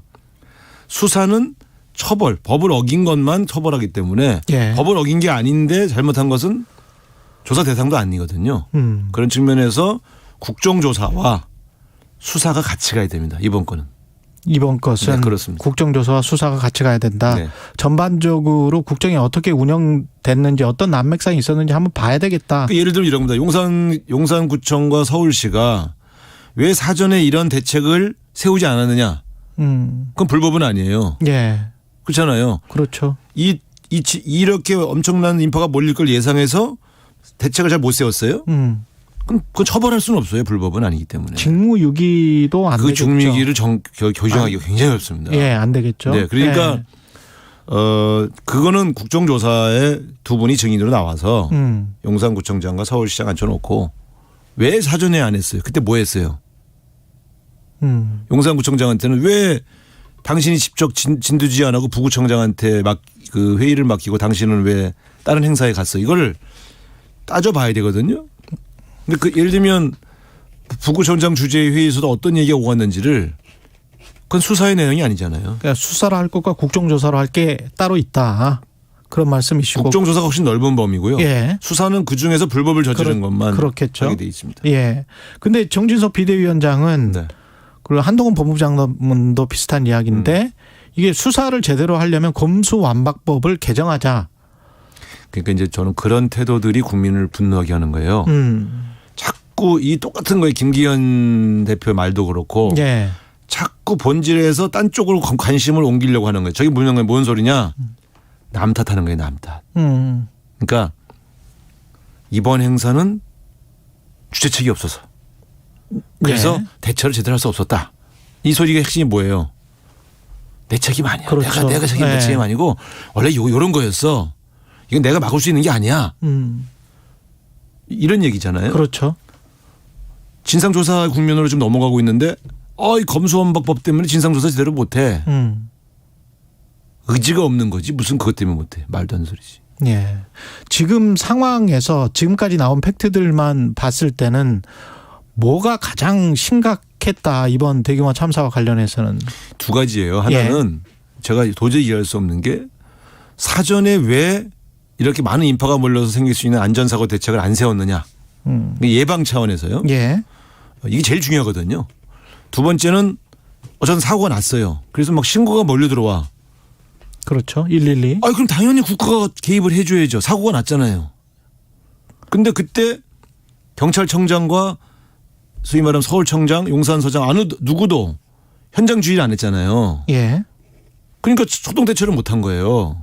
대응 체계. 그다음에 112 신고 이후가 뭐 6시 이후부터. 아니 그러니까 신고가 막 들어오는데 이 사람들은 이거 옛날에도 들어왔고 이거 뭐 사람 많으면 신고 들어오지 이렇게 아니하게 이게 불감증이에요. 그럴 때 혹시 사고가 날 수 있나? 그리고 현장 가서 보고 야 안 되겠다 야 애들 불러라. 이렇게 지시하는 지휘자가 없었다는 거 아니에요? 전부 어디가 있었는지 모르겠어 다들. 항상 문제는 컨트롤 타워가 위기 시에 작동이 안 했다는 거예요. 이게 가장 큰 문제고요. 예. 그러니까 사전 대처 못했고 사고 직후 초동 대처에서 완전히 엉망이었고요. 지금 보세요. 지금 책임 회피하고 있잖아요. 이렇게 책임 회피하면 재발 방지 대책 만들 수 있겠어요? 이런 것들이 다 문제인데 지금 가장 심각한 게 뭐냐. 사고 직후의 초동 대처는 그건 인명을 구할 수 있었는데 직후에 혹은 직전에 성신고 막 들어올 때 국민이 위급하다고 막 신호를 보내는데 모른 척한 거 아닙니까? 국가가 없었던 거죠.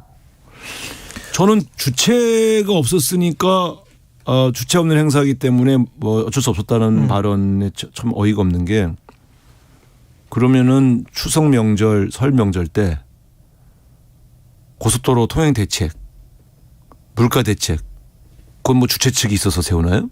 국민들에게 피해가 오고 어려움이 올까 봐 국가가 미리 사전에 준비하는 거 아닙니까? 예? 그래서 뭐 톨게이트를 몇 개 막고 우회 도로도 만들고 혼잡할 걸 대비해서 국가가 대책을 세우잖아요. 이번에 왜 안 했냐는 거예요. 이번엔. 그러니까 무슨 소리냐면 근데 그러고 나서는 내 책임 아니야라고 미루는 걸 보고 이 정권은 무능하기만 한 게 아니라 정말 무책임하구나. 어떻게 이럴 수가 있나. 그래서 주최측이 없으면 더 국가가 책임져야죠. 더. 주최측이 있으면 그래도 주최측이 안전요원을 배치할 거 아니에요. 주체가 없는데 사람이 몰리는 것이 더 위험하잖아요. 그럴 때 국가와 지방자치단체가 개입을 하는 것이지 주최측이 있는 행사 같으면 국가가 오가 필요해요. 주최측이 알아서 하면 되지. 직접적으로 책임을 물을 수 있는 사람은 서울경찰청장 그다음에 그거는 이제 조사를 해야 되니까. 그렇겠죠. 제가 뭐 아니 근데 이제 가령 야당에서 또는 뭐 의원님이 누구는 책임을 지고 사표를 쓰는 게 낫겠다라는 라고 정치적인 책임을 묻는다면 어떤 분들한테 물어야 됩니까? 그거는 저희가 예. 우리 지도부도 지금 아직은 누구 책임지라고 얘기하고 있지 않지 않습니까? 아, 그렇습니까? 예. 더 좋은 미래에서 어제 한덕수 국무총리 경질, 이건 경질, 뭐 그다음에 이제 이상민 장관, 그다음에 뭐 이렇게 쭉 다 저 파면을 요청했는데 지금 제가 말한 세 가지 범주가 다 책임질 부분인데 첫 번째가 사전 대처 못한 것. 예. 이건 용산구청장, 서울시장 책임이에요. 저같이 서울에서 정치 오래 한 사람들은 이거 딱 보면 알잖아요. 사전 대책 못 세운 건 이 둘이 문제예요. 예. 초동 대처 못한 건 경찰이죠.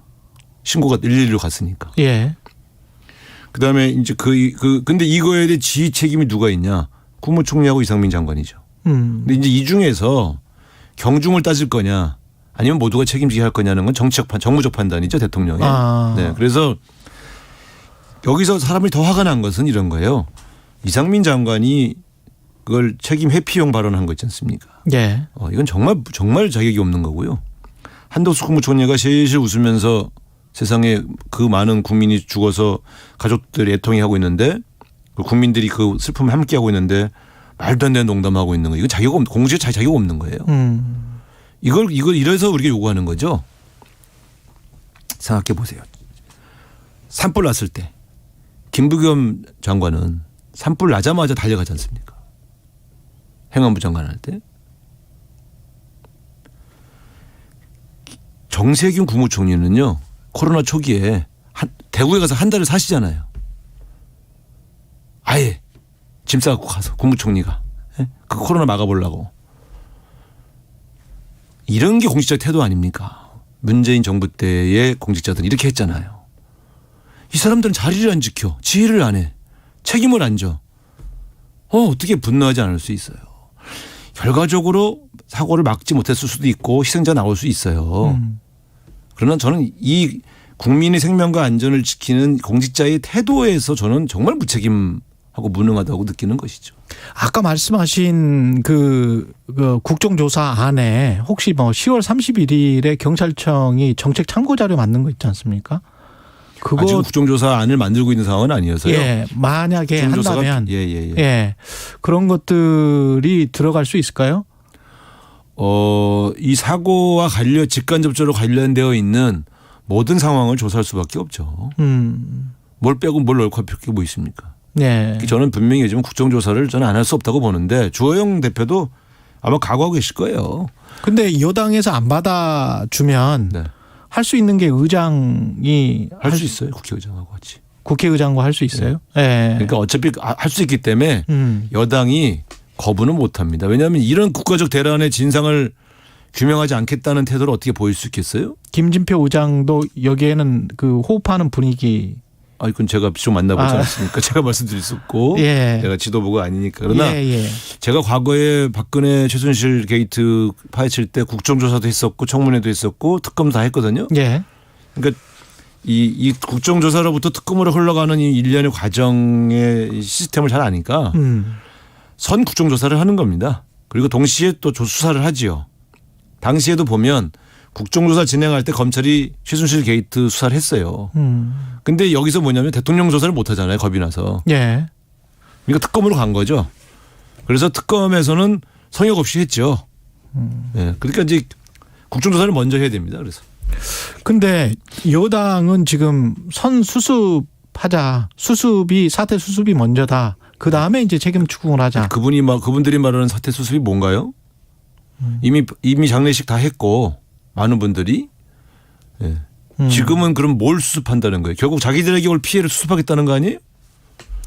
뭘 수습한다는 거예요? 지금 예를 들어 세월호 같은 경우는 계속해서 선친양도 못하고 수습을 못했잖아요. 그러니까 수습 후 뭘 하자고 하는 게 일리가 있을 수 있었어요. 지금은 돌아가신 분들 다치신 분들은 병원에 있고 돌아가신 분들 장례 지금 다 치르고 있고요. 뭘 수습하자는 거예요? 수습은 끝났죠. 이제는 진상규명과 책임자 처벌이 남았죠. 대통령의 대응은 잘 하고 있다고 보세요? 그 분향소에 뭐 며칠째 지금 가고 있는데. 아니 분향소 가셔서 국민들 위로하는 거야. 그거는 뭐 마땅히 이제 다 여러 번 가셨으니까 성의는 있다고 봐야 되겠죠. 근데 더 중요한 건 그게 아니지 않습니까? 이 유가족들과 국민들이 볼 때 왜 이런 사고가 발생했으며 그래서 어떻게 돼서 누가 책임을 져야 될 문제며 그래서 앞으로 더 이상 이런 비극이 생기지 않게 하기 위해서 뭘 하겠다는 건가. 이거를 밝혀주는 것이 더 중요하죠. 대통령으로서 매일 가서 조문하시는 게 더 중요한 건 아니지 않습니까? 그러니까 네. 이제 그 문제에 대해서 아직 대통령이 이렇다 할 대책이나 의지를 보여준 바는 없으니 이분들이 애도 기간이 이제 끝나면 밝히겠다는 거 아닙니까? 예. 저는 그 문제는 애도 기간과 무관하다고 생각하는데 어쨌든 그럼에도 불구하고 대통령이 내일 뭐랄까 해법이랄까요? 이 문제에 대해서 어디까지 책임지게 할 거고 어느 정도 진상을 규명할 건지 좀 지켜봐야 되겠습니다만 지금 그 밑에 계신 분들의 태도를 봐선 진상을 제대로 밝히기보다는 은폐하고 축소하는 데 좀 급급하다. 책임 떠넘기기에 급급하다. 이런 느낌이 너무 강하게 들어서 신뢰할 수가 없어요. 지금 초반부터 지금까지 보여준 분들 태도 중에 누가 책임지고 사퇴하는 분이 있으며 누가 진실로 사과하고 반성하는 분이 있으며 저는 정말 눈 씻고 찾아봐도 없는데요. 그래서 대통령의 태도가 좀 그쪽으로 가고 있는 게 아닌가라는 의심을 하게 된 것이죠. 아직은 구체적인 언사가 안 나왔으니까 좀 더 지켜봐야 되겠죠. 예. 여기까지 듣겠습니다. 2867님은 이태원 참사에 애도를 표합니다. 정치인들은 싸우지 말고 사건 수습에 힘써주세요. 여야 모두 책임이 있어요. 이런 의견을 보내주셨는데요. 예. 민주당 우상호 의원이었습니다. 고맙습니다. 네, 감사합니다. 예.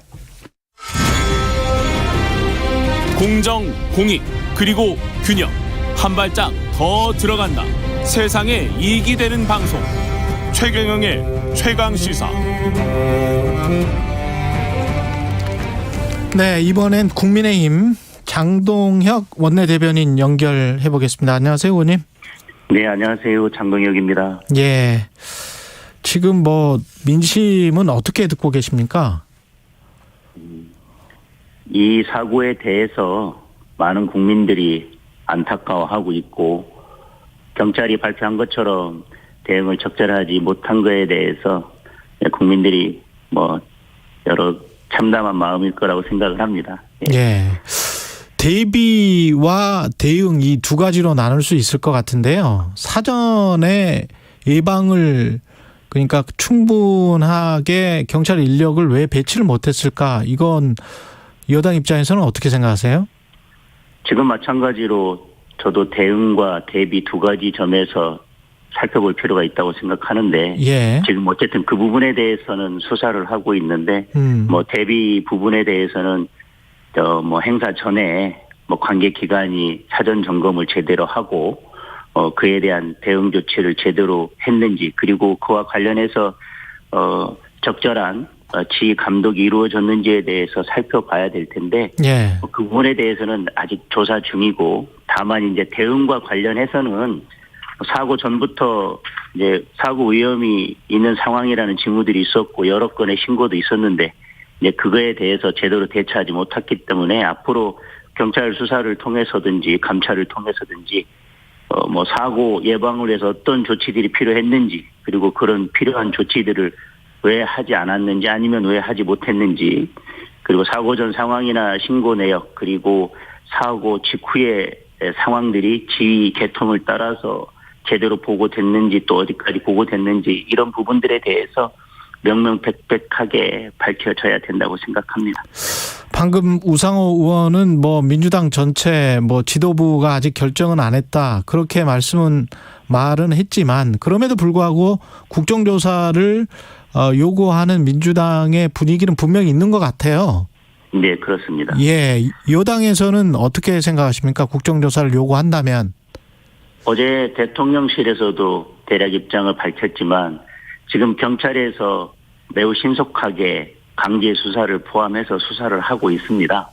그리고 선제적으로 경찰 대응이 미흡했다는 점도 인정을 했고 또 112에 신고 접수된 그런 신고 전화의 녹취도 다 공개를 한 상황입니다. 사실 이례적으로 경찰이 책임을 인정하고 나서면서 지금 신속하게 수사를 하고 있는데 그런 수사에도 불구하고 국민적 의혹이 남아 있다면 그때는 국정조사나 다른 조치들을 논할 수 있겠지만 지금 신속하고 투명하게 수사가 진행되고 있는 상황에서 국정조사부터 논하는 것은 조금 시기적으로는 맞지 않는다는 생각이 듭니다. 예, 그러면 그 수사를 다 끝나고 국정조사를 해야 되는 건 아니냐 그런 말씀이시죠? 수사 지금 저희들이 볼 때는 매우 신속하게 강제수사를 포함해서 수사가 이루어지고 있고 국민들의 의혹이 해소되리라고 믿고 있습니다. 예. 그럼에도 불구하고 많은 의혹들이 남아있다면 그때가 저는 국정조사든 민주당이 제시하는 다른 방안들을 그때 가서 고려해 보는 것이 맞지 않나 생각합니다. 시기적으로. 네. 아까 우상호 의원의 주장은 수사는 법적인 문제를 수사를 하는 것이고 국정조사는 전반적인 시스템 점검이다. 이렇게 저는 들었거든요. 전반적인 시스템 점검이라고 한다면 예. 그 시스템 점검이 무엇을 말하는지는 모르겠지만 예. 그것이 국정조사라는 방법이 더 효율적일 것인지 지금 수사를 통해서 사고 원인이나 이런 부분들이 밝혀진다면 저희 국민의힘에서 제안하는 여야정 그리고 전문가가 함께하는 특별위원회나 아니면 TF 등을 통해서 그런 것들이 더 신속하고 또 종합적으로 점검될 수 있을지 어떤 것이 효율적일지에 대해서는 한번 고민을 해봐야 된다고 생각을 하고요. 꼭 국정조사가 아니고 TF나 이런 걸 구성할 수도 있지 않느냐 그런 말씀이시네. 그렇습니다. 지금 이런 사고를 예방하고 사회 안전망에 대해서 다시 전반적으로 재검토하고 그에 대한 대응 방안을 마련해 나가는 데 있어서는 국정조사라는 방법 외에 다른 방법들도 있습니다. 그런데 지금 이 예산 정국에 국정조사 국면으로 간다고 하는 것은 예산 이 심사가 소홀히 될 수도 있고 결국은 국회가 지금 예산이라고 하는 중요한 문제를 남겨놓고 결국은 정쟁으로 빠져들 수밖에 없지 않냐 그런 의미에서 좀 우려가 있다고 생각합니다. 앞서 그 민주당 우상호 의원은 여당이 자꾸 이제 선수습을 하자라고 하는데 어떤 사태 수습이냐. 지금 유가족들 장례도 치렀고 애도 기간도 끝나가는데 어떤 사태 수습이 남았느냐 이렇게 물어보더라고요. 지금 사태 수습이 다 됐다라고 생각하는 그 우상호 의원님의 생각에 저는 동의하거나 무슨 사태 수습이 다 됐다는지 알 수 없고요. 우선은 지금 분명히 국정조사에 대해서 민주당이 이야기하는 것은 지금 우상호 의원님께서는 좀 국민들에게 달리 표현하시는 것 같은데 민주당이 국정조사를 이야기할 때는 지금 경찰에 관한 것을 수사한다고 하는 것은 그 수사를 누가 믿을 수 있겠냐. 그러니까 국정조사를 해야 된다라고 분명히 민주당이 제안을 했습니다. 그렇다면 국정조사의 1차적인 목적은 이 사고의 원인을 밝히자라고 하는 것임에도 불구하고 수습이 다 끝났다. 그렇다면 결국은 사고 원인에 대한 것도 다 밝혀지고 그 부분은 이제 다 정리가 됐고 대책만 남았다는 뜻인지 아니면 수습이라고 하는 것은 장례 절차가 마무리됐으니까 이제는 사고 원인에 대한 것과 대책에 대한 것을 국정조사에서 하자라고 하는 취지라면 그런 취지인 것 같아요. 예. 사고 원인에 대한 것은 수사기관에 맡겨두고 그 이후에 미흡한 점이 있고 의혹들이 남아있다면 그때 국정조사를 논하는 게 맞다는 생각입니다. 지금 이상민 장관도 감찰 대상에 포함돼 있나요? 안 돼 있죠? 감찰 대상에 어디까지 포함되어 있는지는 저도 정확하게 알고 있지는 못합니다. 예. 예. 이상민 장관도 감찰 받아야 된다라고 보십니까? 어떻게 보세요? 지금 이 사고 그러니까 어디까지 감찰을 해야 되고 그러니까 수사와 감찰 여러 가지 방법들이 있을 텐데 어디까지 감찰을 받아야 되고 그리고 그 이후에 어디까지 법적인 책임과 정치적인 책임을 져야 될지는 수사 결과를 지켜보면서 그리고 어디까지 감찰하고 있는지 모르겠지만 감찰 결과를 보면서 추가적인 감찰이나 추가적인 수사가 필요할지는 그때 좀 지켜봐야 될 것 같습니다. 근데 그 여당의 입장에서는 법적 책임과 정치적 책임을 이야기를 할 때 아무래도 정치적 책임이 그 국민들의 민심을 달래기에는 정치적 책임을 빨리 지는 게 낫지 않습니까? 그것도 이제 장관도 정무직이기 때문에 아마 수사 결과가 어느 정도 나오고 나면 대통령실에서도 그렇고 전체적으로 정부에서 정치적인 책임에 대한 부분도 신속하게 마무리할 것이라고 생각을 합니다. 다만 지금은 정치적인 책임에 그 범위에 있는 분들이 대부분 또 이 사건 사고를 마무리해야 되는 지위에도 있기 때문에 어느 정도의 마무리가 된 다음에 그리고 수사 결과가 발표가 된 다음에 그 이후에 정치적인 책임까지도 그 이후에 논하는 것이 맞지 않나 생각합니다. 근데 본인들의 행적이랄지 뭐 이런 것들이 본인들이 장관으로 있고 총장으로 있고 이런데 그게 잘 밝혀질까요? 지금 뭐 수사 결과를 보시고 뭐 그래도 국민들께서 아니 여기까지밖에 밝혀지지 않았고 청장이나 장관들이 어떤 행적과 어떻게 대응을 했는지에서 밝혀지지 않았다면 그 부분은 국민들이 판단을 할 것이고 그렇다면 예를 들면 민주당에서 이야기하는 국정조사가 국민들의 공감을 얻지 않을까 생각을 하고요.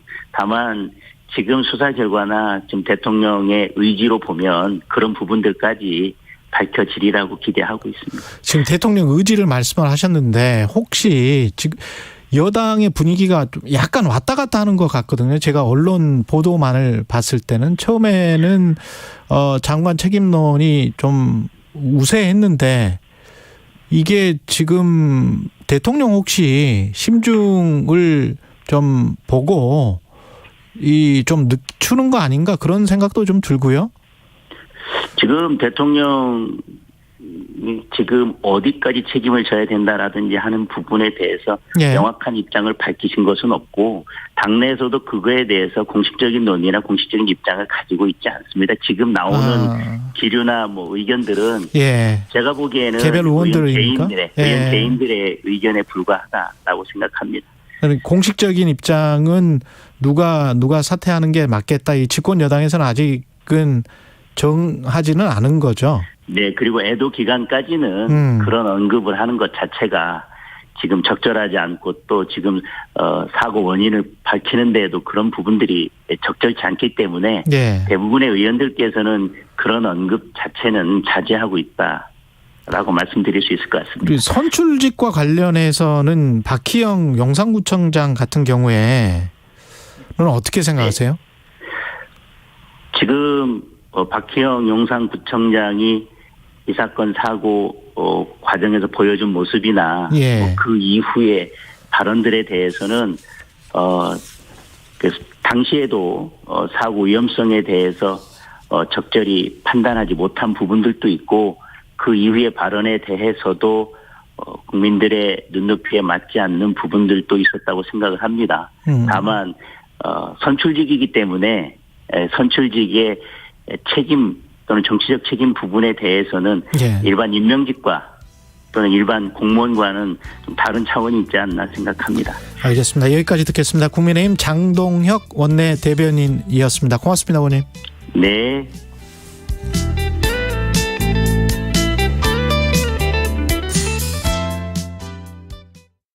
안녕하십니까? ESG를 실천하는 K-워터 캠페인 배우 최재원입니다. 여러분, 산간마을 슈바이처라고 들어본 적 있나요? 10년 넘게 소형학댐에서 방문 진료를 펼치는 의사 선생님 이야기인데요. 아프면 병원에 가는 게 당연하지만 도와줄 사람이 없어서, 차가 없어서 수많은 없음을 이유로 진료를 못 받는 분들이 많다고 합니다. ESG가 향하는 곳은 함께 사는 세상입니다. 이웃을 살피는 선한 발걸음이 많아질수록 세상이 더 좋아지지 않을까요? 낮은 곳으로 흐르는 물처럼 한국수자원공사가 ESG 경영으로 언제나 여러분과 함께 하겠습니다. 잠시 후 8시 반부터 일부 지역국에서는 해당 지역 방송을 보내드립니다. 가을엔 편지를 하겠어요. 가을엔 저 홍사운에게 편지를 보내주세요. 경제와 관련된 여러분의 진실한 사연이면 무엇이든 좋습니다. 저희는 총 상금 6천만 원으로 보답하겠습니다. 자세한 내용은 오후 4시 5분 홍사운의 경제쇼에서 확인하세요.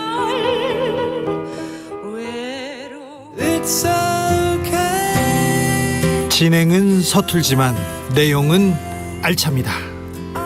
진실의 편에서, 정의의 편에서, 약자의 편에서 뉴스를 전합니다.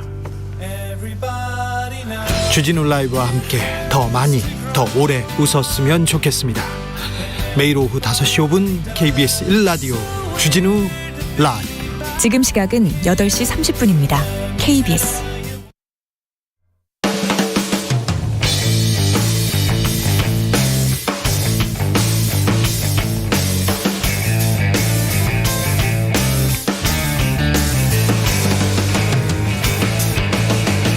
최경영의 최강 시사.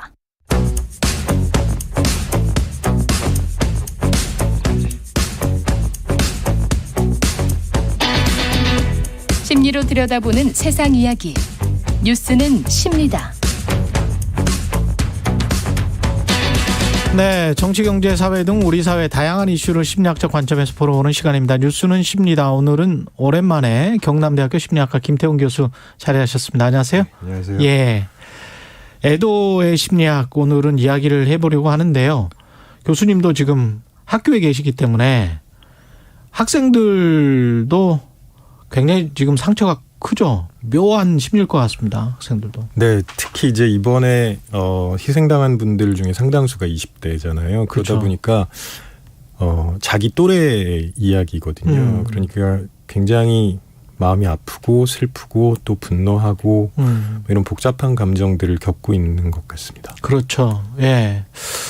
그 유가족분들, 뭐 희생자들, 그 다음에 참사를 보신 분들 어떻게 이제 위로를 하고 이게 애도라는 게 뭔지 학문적으로 정의가 됩니까?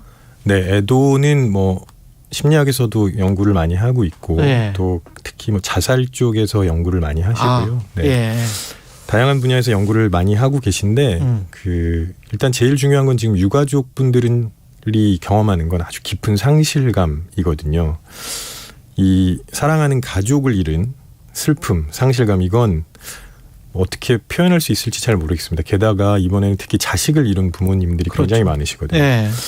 그래서 여기서는 제가 보기에는 일단 그분들이 아픔과 상실감을 잘 표현하고 견뎌낼 수 있도록 지지해 주는 게 제일 중요하다고 생각합니다. 지지해 주는 게. 네. 예. 특히 섣부르게 위로의 말씀을 건네시는 거는 좀 위험할 수 있습니다. 그 위로의 말씀을 건네시는 분들의 의도는 제가 알겠지만 뭐 예를 들면 산 사람은 잘 살아야지라던가 예. 시간이 지나면 괜찮아질 거야라던가 이런 종류의 말씀은 안 하셨으면 좋겠어요. 네. 산 사람은 살아야지 시간이 지나면 괜찮아질 거야. 이게 뭐 관행적으로 우리가 많이 하는 말이잖아요. 네. 그건 오히려 상처를 더 깊게 만들 수도 있거든요. 또 게다가 이제 화나게 할 수도 있겠네요. 네, 왜냐하면 지금 이분들은 마음의 준비가 전혀 안 된 상태입니다. 또 충고를 하시는 분들도 있고요. 드물긴 하지만 그 다음에 본인의 경험을 비교해서 상실감을 비교하거나 아니면 힘들게 버티시는 분들한테 그분들의 강인함을 칭찬하거나 이런 것들 다 적절하지 않은 방법입니다. 그럼 어떻게 위로를 하고 애도를 하는 게 가장 좋습니까? 지금은 가능하다면 그분들이 말씀을 하실 수 있게 만들어 드리는 게 제일 중요합니다. 옆에 있으면서 네네. 조용히 밥 차려주고 네. 그다음에 이야기를 할 수 있는 공간 정도, 환경 정도 조성해주고 그렇죠. 그 정도입니까? 네. 네. 지금 그 누구보다도 그분들의 말씀을 들어야 하는 시간이고요. 그냥 옆에 있으면서 들어주고 지지를 보내드리고 하는 게 제가 보기에는 가장 적절한 방법이라고 생각합니다. 근데 우리 현대인이 미디어 숲속에서 그냥 살잖아요. 네네. 완전히 미디어 환경에 노출이 돼 있는 게 아니고 그 안에서 그냥 그렇죠. 살고 있기 때문에 생태계 안에서 이게 오프라인에서 이야기 듣는 것보다 온라인에서 특히 함부로 말하는 거 있지 않습니까? 네. 뭐 댓글이든 뭐든 간에 카톡이든 뭐든 간에 뭐 왜 갔었어? 네. 랄지 그렇죠. 이런 황당한 이야기들 할로윈이 무슨 외국 축제인데 왜 그런 거를 따르고 그랬을까? 뭐 이런 이야기들 있잖아요. 네네. 이런 말을 이제 막 하시던데 이거는 어떻게 봐야 될까요?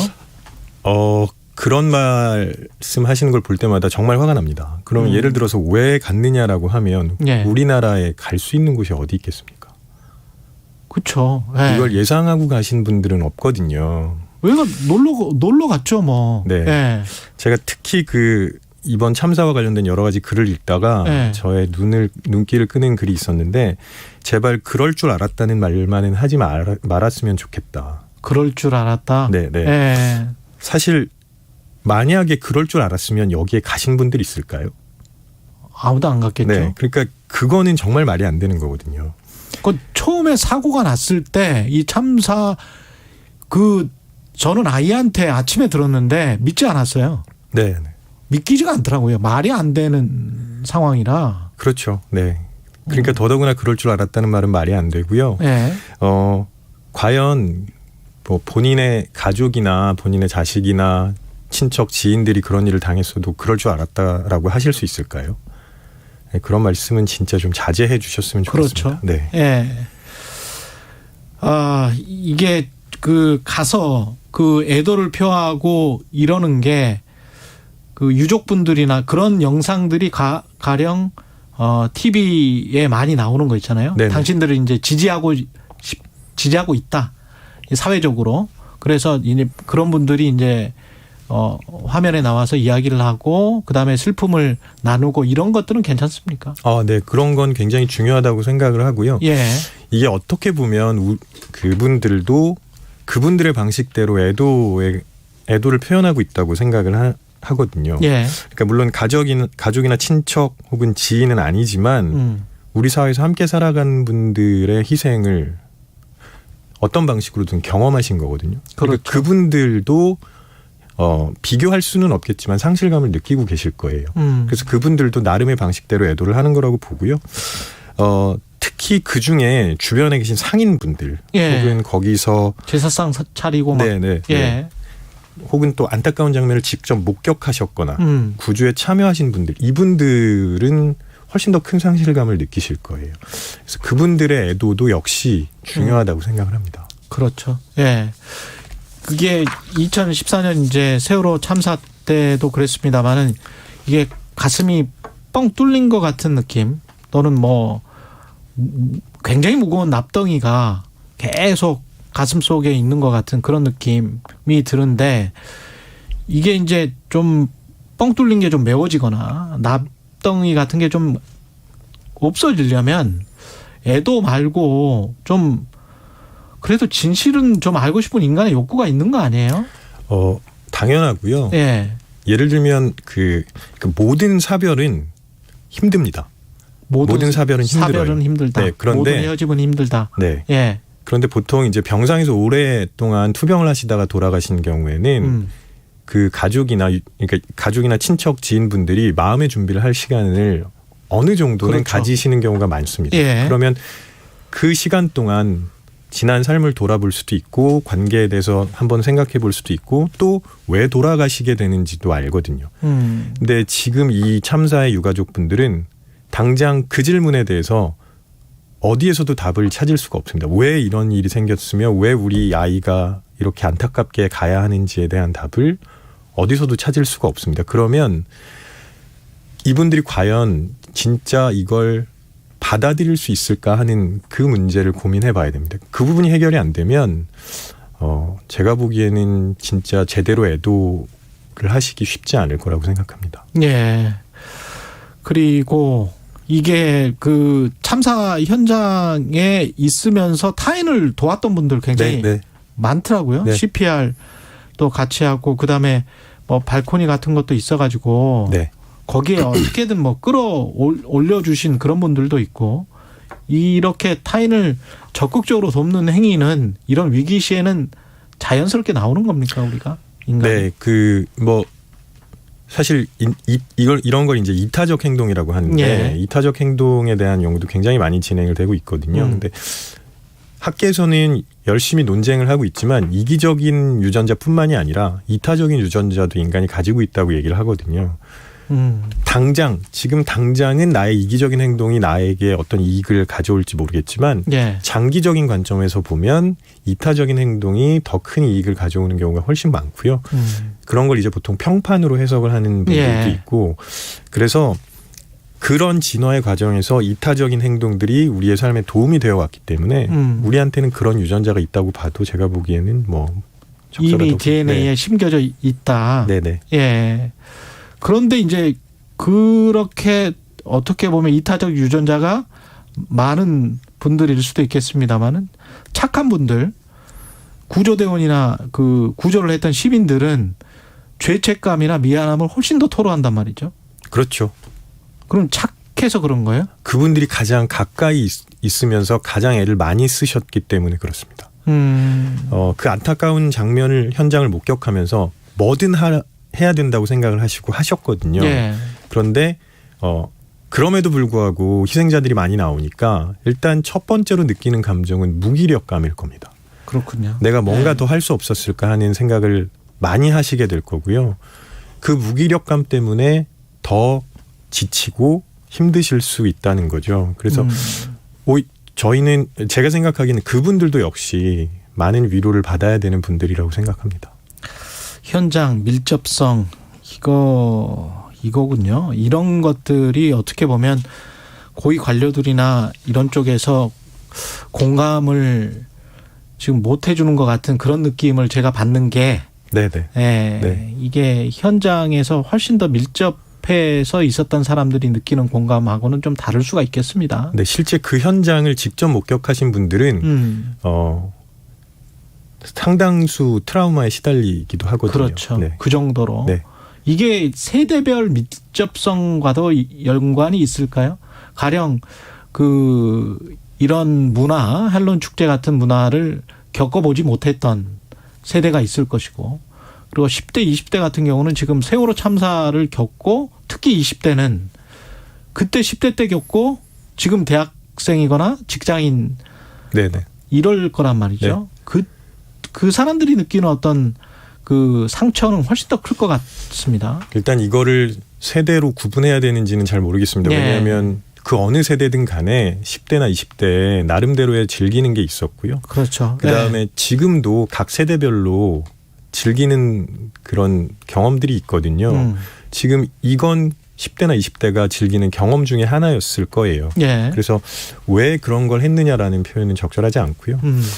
말씀하신 것처럼 이번에 희생당한 20대는 사실 8년 전에 세월호 참사를 겪은 세대이기도 합니다. 그렇기 때문에 그 상실감은 사실 어느 세대도 쉽게 이해하기 어려울 거라고 생각을 하는데, 제가 보기에는 이때 우리가 섣부르게 위로하거나 흉고하면 안 된다고 생각합니다.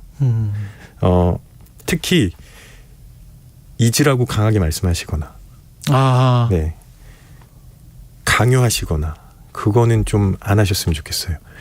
오히려 그런 얘기는 나올 수밖에 없거든요. 네. 그러니까 그때 같이 그 얘기를 해주시는 게 더 좋습니다.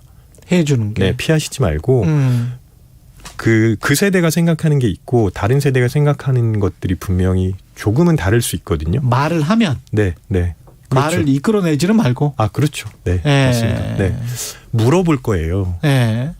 심지어는 어린 아이들도 물어볼 겁니다. 뉴스에서 나오니까 이게 뭐예요라고 부모님한테 물어볼 때 그런 건 몰라도 되라거나 공부해라거나 이런 말씀하시지 말고 이게 어떤 일이었고 어떻게 이렇게 안타까운 사람들이 돌아가시게 됐는지를 같이 말씀을 해주시는 게 그래야 같이 기억할 수 있어요. 같이 기억할 수 있다. 네, 네. 그게 굉장히 중요하군요. 그러면서 우리가 일상으로 차츰차츰 돌아오는 겁니까? 시간이 무척 오래 걸리겠죠. 시간이 네, 가장. 네, 굉장히 많이 오랜 시간이 필요할 거고요. 특히 이제 이런 종류의 기억은 쉽게 잊혀지는 건 아니거든요. 예. 그리고 잊어서도 안 되고요.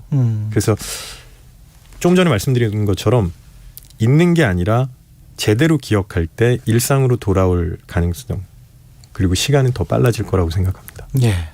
여기까지 듣겠습니다. 예, 지금까지 경남대학교 심리학과 김태훈 교수였습니다. 고맙습니다. 네, 고맙습니다. 예, KBS 1라디오 최경영의 최강 시사. 지금 듣고 계신 시각은 8시 44분입니다. 이 시각 출근길 교통정보입니다. 오늘 정체가 그렇게 심한 편은 아닙니다. 다만 경부고속도로 서울 방향 남사 부근에서 사고가 있었고요. 일대로 영향을 받고 있습니다. 달래내에서 반포 쪽으로 차가 많아서 가다서다 반복합니다. 수도권 제일순환고속도로 판교에서 일산 쪽인데요. 서운 분기점 부근에서 사고를 처리하고 있습니다. 장수부터 9km 구간 막히고 있고요. 김포 요금소에서 자유로 쪽으로는 차가 많습니다. 자유로에서 이어지는 강변북로 구리 쪽도 볼게요. 방화에서 반포대교 쪽으로 어려운데 45분 정도 걸리겠습니다. 올림픽대로 행주에서 염창 나들목 쪽으로 막히다가 여의도 구간 통과 어렵고요. 한남에서 영동대교 쪽으로 속도가 떨어집니다. KBS 교통정보센터에서 이현입니다.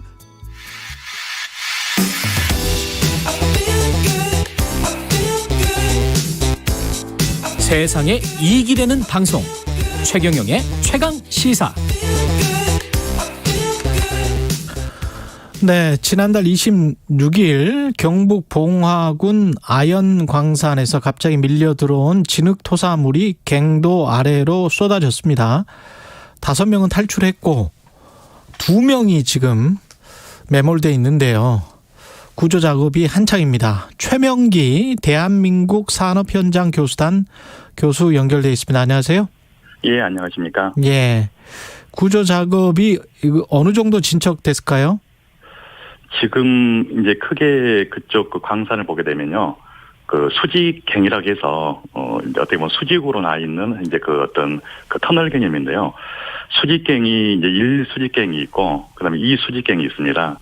지금 이제 그 작업자들은 이제 1수직갱 쪽에서 작업을 하다가 이제 그 진흙 토사에 이제 메모리 되어 있는 상태고요. 예. 지금 이제 구조는 이제 그 작업이 메모리 되는 현재 그 수직갱이 아닌 다른 이제 제2수직갱 그쪽을 통해서 구조 작업이 진행이 되고 있고, 그리고 실제 이제 그 구조 작업은 아니고요. 이제 시추 조사를 하고 있는데, 예. 이 시추 조사를 하는 것은 실제 이 그 작업자들이 과연 이제 생존을 하고 계시는지 현재 그 현장 상황을 파악하기 위해서 실제 시추 작업을 하고 있는 그런 상황으로 알고 있습니다. 그러면 1수직갱과 2수직갱에서 그 어떤 시추 작업을 하면서 1수직갱에 뭔가 무슨 카메라 같은 거를 연결시켜서 1수직갱과 2수직갱 사이를 좀 뚫고 들어가는 뭔가가 있는 겁니까, 그러면? 지금 실제 구조 작업은 예. 제2수직갱을 통해서 이제 이게 좀 더 쉽게 말씀을 좀 드리면, 예. 우리 이제 지하철역을 좀 예를 들어서 말씀을 좀 드릴게요. 예. 우리가 지하철 그 지상에 보게 되면 그 노약자들 그 편의시설을 위해서 엘리베이터를 설치를 하기도 하고 있거든요. 그렇죠. 그럼 이제 엘리베이터를 타고 가다 보면 지하 1층, 지하 2층, 지하 3층 이렇게 이제 내려간단 말이에요. 그렇죠. 그럼 이 엘리베이터가 있는 위치가 이제 수직갱이라고 이해를 하시면 되고요. 예. 그리고 이제 지하 1층 또는 지하 2층 이거는 이제 어떻게 보면 수평으로 연결되어 있는 그 별도의 또 통로거든요. 예. 그래서 지금 현재 그 구조는 이런 어떤 엘리베이터와 같이 수직갱을 통과를 해서 내려오게 되면 이제 옆에 그 이제 수평으로 또 이동을 하게 되거든요. 그렇군요. 그래서 지금 제2 수직갱 쪽에서 이제 수평으로 연결해서 가는 어떻게 보면 이제 3편이라고 얘기를 하고 있는데 현재 다른 현재 그 매몰됐던 위치가 아닌 다른 수직갱 쪽에서 현재 그 수직으로 진입을 했고요. 예. 거기에서 실제 수평갱 쪽으로 계속 진입을 하고 있는 중에 이제 거기에서 보면 이제 뭐 안반도 만나고 있고 예. 현재 이제 기존의 폐관 같은 경우가 현재 있어서 거기서 이제 애로사항이 좀 있다 보니까 그래서 과연 이제 이분들이 살아 계시는지 또는 살아 있으시면은 그 생존성을 좀 높이기 위해서 예. 지상 부위에서 1수직갱하고 제2수직갱 그 사이에서 이제 시추를 계속 하고 있는 거죠. 그래서 여기 요 구조자들이 있는 위치까지 이제 지하 170m 정도까지 지상에서 이렇게 이제 관을 삽입을 해서 그 관이 이제 뚫려 있겠죠. 그러면 예. 그 위쪽에 뭐 내시경 카메라를 넣는다든지 또는 살아 있으시면은 뭐 식수를 공급을 한다든지 이제 그런 현재 행위를 하시려고 시추 작업을 계속 하고 있는 겁니다. 그러면 어떤 생존의 어떤 신호랄지 뭐 이런 것들을 지금 감지를 했습니까?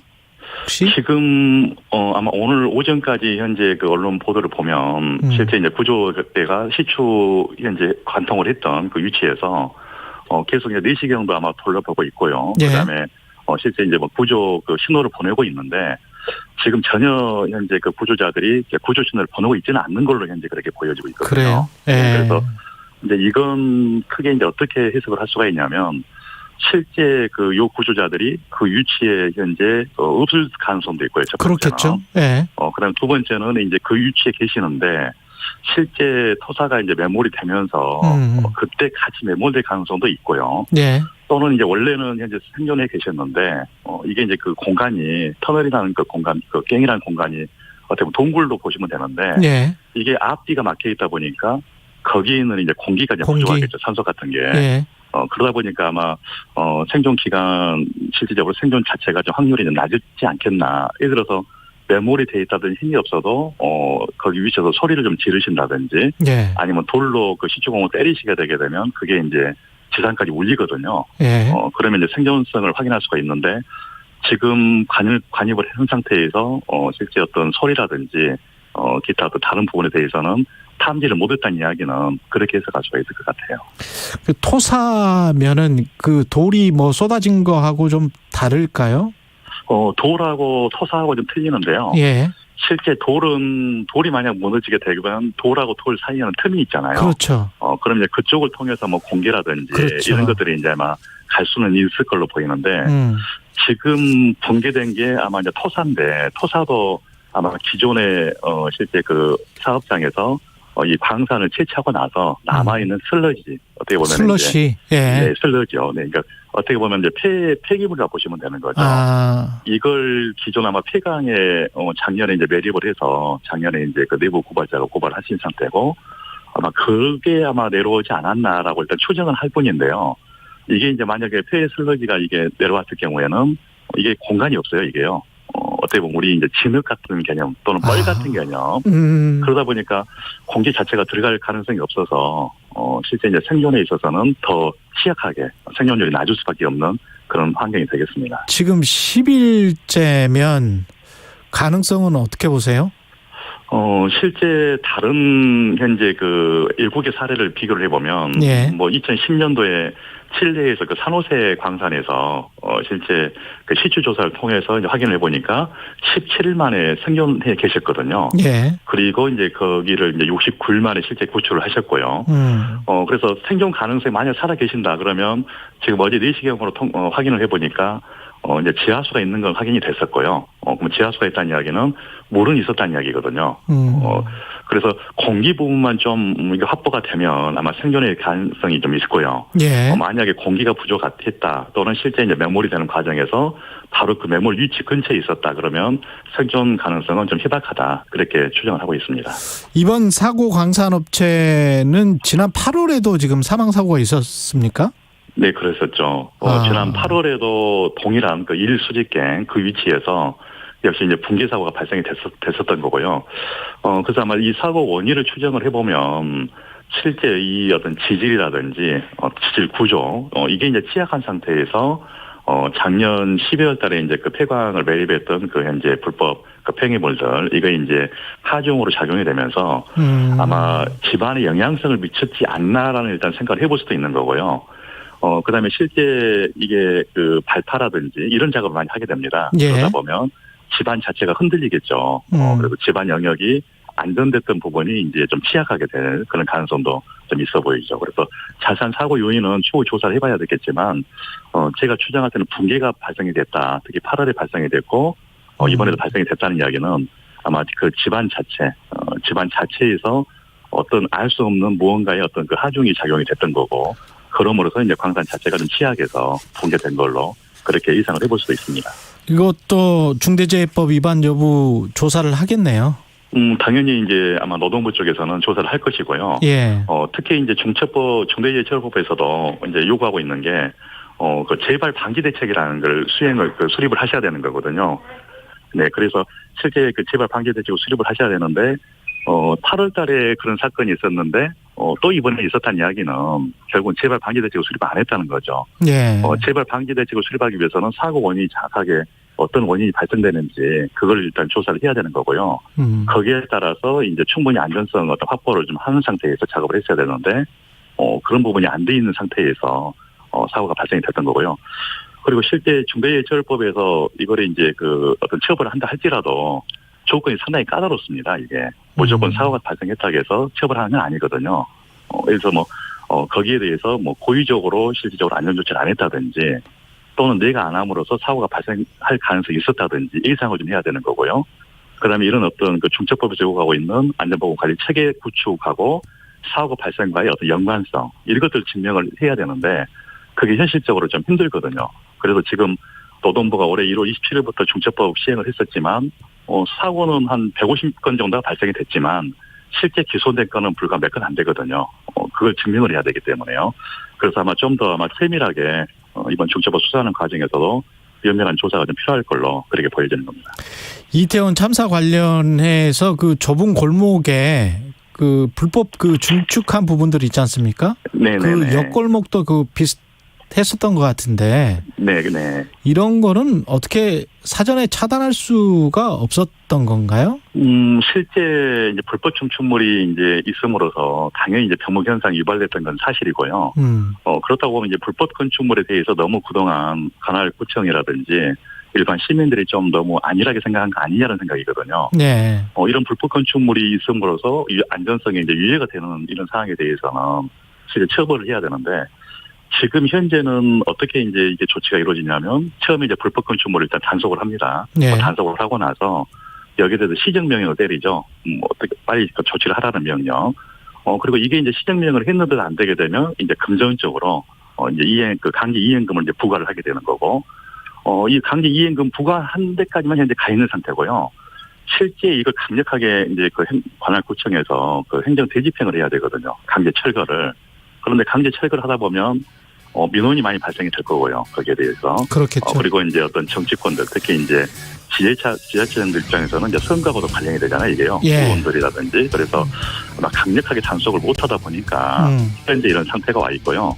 아마 이태원뿐만이 아니고 다른 모든 그런 지역들도 아마 네, 그렇죠. 네. 최명기 대한민국 산업현장 교수단의 교수였습니다. 고맙습니다. 네, 감사합니다. 네, 11월 4일 금요일 KBS 1라디오 최경영의 최강시사였습니다. 다음 주 월요일 아침 7시 20분에 다시 돌아오겠습니다. 고맙습니다.